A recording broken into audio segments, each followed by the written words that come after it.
मैं कहता हूँ आखन देखी और तू कहता कागज की लेखी. मी सांगतो म्हणून पालन नका करू बा.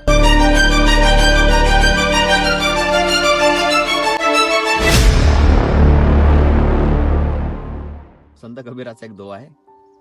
मैं कहता हूँ आखन देखी और तू कहता कागज की लेखी. म्हणजे मी डोळ्याने बघितलेलं सत्य मानतो आणि तू म्हणतो कागज की लेखी. तर कधीही अत्तदीप भव, बुद्धांनी सांगितलेलं अत्तदीप भव, स्वयंप्रकाशित व्हा. स्वतःच्या बुद्धीच्या स्तरावरती समजून घ्या की हे काय खरंय काय खोटं. मी सांगतो म्हणून पालन नका करू बा. आता मी तुम्हाला सांगतो पंचशिलेचं महत्व म्हणून तुम्ही पालन करताय. डोंट डू दिस. नका करू. बुद्ध सांगतात म्हणून नका करू. महावीर सांगतात म्हणून नका करू. किंवा कबीर सांगतात, फुले सांगतात म्हणून नका करू. तुम्हाला वाटतंय का कोणी सांगते अभ्यास करा म्हणून अभ्यास नका करू. तुम्हाला वाटतंय का मी केला पाहिजे तरच करा. कोणी सांगते व्यायाम करा म्हणून नका करू. तुम्हाला वाटतंय का खरंच माझं शरीर बलदंड मला हवंय, माझ्या शरीराचे स्नायू मला पीडदार हवेत, तर तुम्ही व्यायाम करा. स्वतःची अनुभूती, स्वची ओळख, स्वतःची अनुभूतीची ओळख जोपर्यंत तुम्हाला होणार नाही ना मंडळी, काही खरं नाही. हे सगळं रटारटाया ज्ञान, हे सगळं पोपट पंची पपेट, आपल्याला पपेट नको रे दादा. तुम्ही पालन करून पहा. मी करतोय पालन, मला बेनिफिट मिळतात आहे from the nature. I am getting lots of benefit from the nature. त्याच्यामुळे मी हे, मला असं वाटतं राहवत नाही. बुद्धाला ज्ञानप्राप्ती झाली, बोधिवृक्षाच्या खाली राहवलं नाही. अरे असं आहे का, दुःख असं आहे का जगामध्ये, चला रे सांगू रे माझ्या लेकरांना. मलाही थोडंसं राहवलं नाही. I did everything in my past life. Revolution, Ambedkerite movement, I carried the gun and everything. But I'm very honest, to be honest. मला तुम्हाला हेच प्रामाणिकपणे सांगायचंय की शिक्षण घ्या, शिलेचं पालन करा. त्याच्यामध्ये एवढी ताकद आहे ना. एकटं राहा, एकटं राहा, आयसोलेशन मध्ये जा आणि बघा तुम्हाला काय काय फील होते निसर्गामध्ये. कधी धावताना, रनिंग धावताना अनेक लोक हेडफोन घालून आपण धावतो. मी धावतो कधी कधी, पण कधी कधी मी बिना हेडफोनचा आता धावण्याचा प्रयत्न करतोय. खूप भारी विचार येतात. सकाळी एकटं उठल्यानंतर विदाऊट मोबाईल नाही, काही नाही, कुठलेही इन्स्ट्रक्शन, कुठलेही डिव्हाइस नाही, पेपर पेन पण नाही, काही नाही, बसतो शांत, आठवते. आणि म्हणून हे जे शील आहे, या शिलेचं पालन करण्यासाठी तुम्ही थोडा स्वतःला वेळ द्या, दुसऱ्याकडे लक्ष देऊ नका. म्हणून मुसावादा, खोटं, वाईट, कटू सत्य, घाण शिव्या, नो, डोंट डू दिस. शेवटचं आहे सुरा मेरे, म्हणजे कच्ची पक्की दारू, नशेली पदार्थ. मित्रांनो, हे नशेली पदार्थ तुम्हाला थोड्या क्षणासाठी, हे दारू असेल, गुटखा, खर्रा, पुढे, हे थोड्या क्षणासाठी तुमचं डोपामाइन रिलीज करतं. तुम्ही सायंटिफिक शास्त्रीय भाषेमध्ये, वैज्ञानिक भाषेमध्ये तुम्ही थोडंसं याच्याकडे लक्ष द्या. म्हणजे अनेक व्हिडिओज असतात ते तुम्ही बघा. परंतु जर तुम्ही अनुभूतीच्या स्तरावर जर तुम्हाला हे समजेल, हे डोपामाइन रिलीज करतं. तुम्ही एक बिअर पेलं ना, ऑलमोस्ट 2 ते 2.5 तासाची नशा आहे. एखादी रम विस्की केली तर जवळपास काय 4-3 तासाची नशा आहे. मात्र यायचं तर तिथंच आहे. हे दारू घेऊन जाते तुम्हाला पशुच्या लोकमध्ये, हे दारू घेऊन जाते तुम्हाला पाताल लोकमध्ये, हे दारू घेऊन जाते तुम्हाला या म्हणजे माणसाच्या योनीमधून हे डायरेक्ट तुम्हाला राक्षसाच्या योनीमध्ये घेऊन जाते. तुम्ही बघा, अनुभव घ्या. दारू पिले की काम वासना जागृत होते, दारू पिले की भांडण करू वाटते, दारू पिले की मारामारी करू वाटते. सगळ्यांमध्ये सगळेच करतात अशातला भाग नाही, अपवाद आहेत याला काही. पण बरेचसे आपल्या समाजातले लोक, मुलं, तरुण मुलं या व्यसनाच्या आहारी आहे. याच्यामुळे बुद्धी काम करत नाही. मित्रांनो, तुम्ही पहा, अनुभव घ्या. ज्या ज्या लोकांनी असं करतात बघा, ते कसे कसे प्रकारचे लोकांना त्रास देतात आहे. दारू पिल्यामुळे पत्नीला मारहाण होते, लेकरांच्या शिक्षणाची सोय लागत नाही, पैसा, द्रव्य हे खूप महत्वाचं आहे, ते पण त्याचा नाश होतो. आणि म्हणून दारू पिणे किंवा कुठल्याही प्रकारचा जो शोक आहे, हा शोक माणसाच्या मानवी मनाला लागलेली सगळ्यात मोठी कीड आहे. नकोय आपल्याला, अजिबात ना करू. नाही बनतेची वर्षातून एकदाच घेतो, नाही बनतेची ओकेशनली घेतो. ओके, असले घाणेरडे शोक ओकेशनली पण नको, आणि कोणत्या बर्थडेला पण नको, कधीच नको, मरेपर्यंत, मातीत जायपर्यंत नको. आणि इथून पुढे अनेक जन्म होतील, त्या जन्मामध्ये सुद्धा हे शोक आपल्याला नकोय. चांगलं व्यसन लागू द्या ना, लागू द्या व्यसन चांगलं, व्यायामाचं व्यसन लागू द्या, वासनाचं व्यसन लागू द्या, समाजसेवेचं व्यसन लागू द्या, चांगुलपणाचं व्यसन लागू द्या. हे व्यसन का नाही लागत आहे आपल्याला? हेच व्यसन का लागतात आपल्याला? दारू, सिगरेट, गुटखा, पुडी, खर्रा, पॉर्नोग्राफी, मास्टरब्युशन, मोबाईलचं डिव्हाइस. मान्य आहे तुम्ही मोबाईलवर बघताय, मलाही मोबाईलवर बघताय, मीही सोशल मीडियावर आहे, प्रसिद्ध आहे, फॉलोअर 3-4 लाख आहे. पण दॅट डझंट मीन, याचा अर्थ असा नाही कंटिन्यू मोबाईलवरच राहिलं पाहिजे. नाही, प्रत्येक वेळेचा कालावधी आहे, त्या कालावधीनुसार तुम्ही काय करा, त्या कालावधीनुसार तुम्ही त्या गोष्टीला वेळ द्या. आता माझा हा पॉडकास्ट शूट करायचा वेळ आहे, म्हणजे मी थोडं लेक्चर देतोय तुम्हाला, काहीतरी धम्मावर सांगतोय. यावेळेला मी हेच करणार आहे.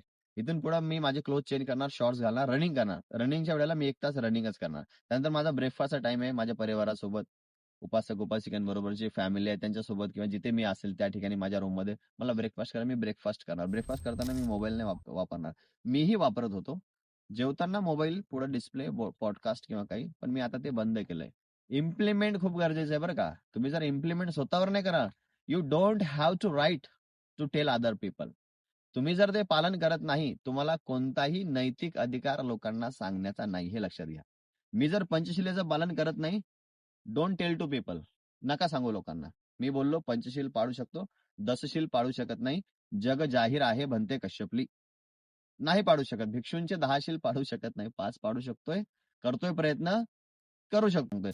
पण नाही, नचिकेता वाद इथं घालतो बाबा. नाच गाणं बघतो, थोडंसं बाबासाहेबाचं गाणं, व्हीआयपी राणं, व्हीआयपी गाला मला आवडते, मला घालतो. गंध लावतो, गंध विलेपन. नाही, जे नाही होत ते नाही बोलायचं. भगवंता मला माफ कर, भगवान बुद्धा मला माफ कर. जेवढं माझ्याकडून होतंय तेवढंच मी करू शकतो, करतो. वाटल्यास तुम्ही जर टाकत असाल नरकात तरी मला जागा द्या. नरकातही मी जायला तयार आहे. ही डेअरिंग, ही दहशत तुमच्यामध्ये पाहिजे मित्रांनो, लक्षात द्या.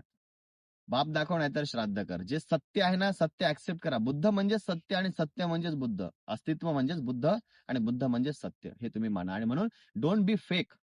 क्लोन नका तयार करू चेहऱ्यावरती. क्लोन नका तयार करू. रिअल राहा. जे आहे ते रिअल राहा. कारण की जो माणूस रिअल असतो ना, त्याच्या डोळ्यामध्ये, त्याच्या आवाजामध्ये एक वेगळीच चमक असते. कधीही लक्षात ठेवा. तो एवढ्या तगतेने, एकदा ताकदीने सांगतो ना, की त्याला पण ते फील होतं आणि इतरांना पण ते फील होतं. आणि म्हणून जे तुम्ही पालन कराल शिलेचं, ते रिअल करा. दारू, सिगरेट, हे वेगवेगळ्या प्रकारचे पदार्थ नका घेऊ. याने तुमची बुद्धी भ्रष्ट होते हो.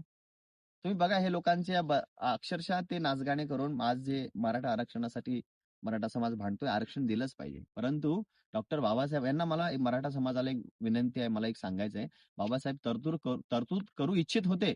जेव्हा त्यांनी एससी एसटी साठी, ओबीसीसाठी आरक्षणाची तरतूद केली राज्यघटनेमध्ये, तेव्हा ते म्हणले होते की तुम्हाला देऊ का? तर त्यातले स्थानिक काही मराठ्यांचे नेते बोलले, आम्ही काय भिकारी नाही, आम्हाला काही गरज नाही, खूप संपत्ती आहे.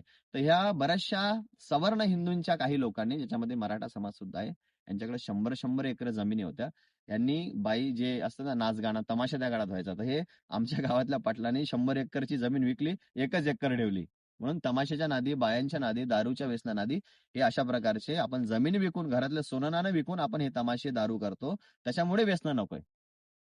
येते लक्षात? समाज जो आहे, मुलं जे आहे, आता तुम्ही झुंड पिक्चर बघितला असेल, काय नाव त्याचं, बाबू छत्री, असंच काहीतरी त्या मुलाचं नाव आहे. झुंडमध्ये अमिताभ बच्चन सोबत काम केलं त्याने. ठीक आहे. आता 2-3 दिवसापूर्वी त्याचा मर्डर झाला. कशामुळे? दारूचा पेल्यातला पॅग तू का जास्त भरला? म्हणजे तू समजा 30 घेतला आणि मला मला 30 दिला, तू 40 घेतला, असं म्हणून दारूच्या पॅकवरून वाद झाले. चाकूने वार केले, वायराने बांधून. कितीतरी 35 का 36 चाकूचे वार आहे त्या हिरोवरती, जो झुंड पिक्चर मध्ये अमिताभ बच्चन सोबत काम करणारा बाबू छत्री काहीतरी त्याचं नाव. विचार करा, दारू किती खतरनाक. दारू ही माणसाला माणसातून उठवते. त्याला ती नकोय, आपल्याला हे व्यसन नको. ह्या व्यसनावर जास्त बोललेलं पण नाही पाहिजे. ठीक आहे. तर बुद्धाचे हे 5 तत्व मंडळी फार महत्वाचे. शक्यतोपर्यंत होत असेल तर पालन करा. बुद्धाचा बंधन नाही. ये बाबा ये, चल पालन कर, गळ्यावर तलवार ना. बुद्धाचा धम्म सहजरित्या म्हणजे असं पालन करणार आहे, सहजरित्या. वाटते का हिंसा? नका करू. फील झालंय का चोरी? नका करू. व्यभिचार? नका करू. खोटं नका बोलू. वाईट कोणाला शिव्या, गाड, कटू शब्द ना. नाही टिप्पणी करायची कोणावरती. बिझी राहा. Work on yourself. बनते कश्यपली said, work on your self.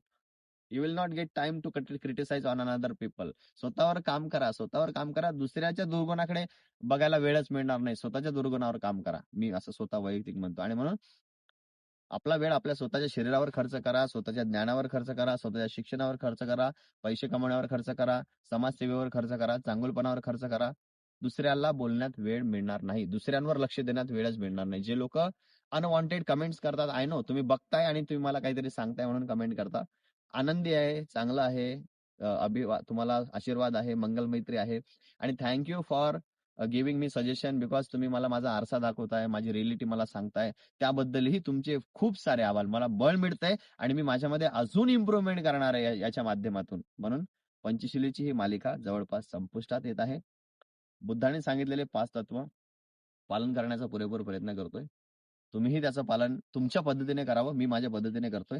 सर्व माणसं कळत नकळतपणे या पंचशिलेचं पालन करतात. आपण सगळ्यांनी करून धमामध्ये प्रतिष्ठित व्हावं. पंचशिलेचं पालन करून जीवनामध्ये सुख येतं. जे मी अनुभवतोय तुम्हीही अनुभवा, हीच अपेक्षा आहे. जय भीम.